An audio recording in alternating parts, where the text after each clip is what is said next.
আসসালামু আলাইকুম রহমতুল্লাহি ওবারাকাতু। সুপ্রিয় দর্শক শ্রোতা, আমার পাশে দেখতে পাচ্ছেন একটি গাছ। এটি হচ্ছে বাসক গাছ বা আড়ুসা নামেও পরিচিত। বাংলাদেশের আনাচে কানাচে, রাস্তার ধারে এবং ঝোপঝাড়ে আপনা আপনি এই গাছটি হয়ে থাকে। এই গাছে রয়েছে বিশেষ কিছু ভেষজ গুণ ও উপকারিতা, যা হয়তো আপনারা জানেন না।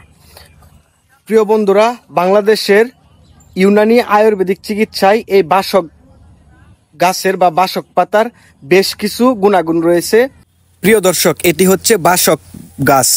বাসক গাছে বাসিসিক নামক ক্ষারীয় পদার্থ রয়েছে, যা শ্বাসনালী পরিষ্কার করে, কফ বের করতে সাহায্য করে, অ্যাজমা বংশাইটিসে কার্যকরী, শ্বাসকষ্ট কমিয়ে ফুসফুসকে স্বাভাবিক রাখতে সাহায্য করে, জ্বর ও সর্দি নিরাময়ে সহায়ক, পাতার রস শরীরের তাপ কমাতে ও সর্দি উপশমে কার্যকর, অ্যান্টিসেপটিক ও অ্যান্টিব্যাকটেরিয়াল গুণ, ক্ষত ও ঘা শুকাতে সাহায্য করে, হজম শক্তি বাড়ায়, সামান্য বাসক পাতা হজমে সহায়ক, গ্যাস্ট্রিকের সমস্যা কমাতে সাহায্য করে, এমনকি সর্দি, কাশি, হাঁপানি, গলা ব্যথায় বিশেষভাবে কার্যকর এই বাসক পাতা।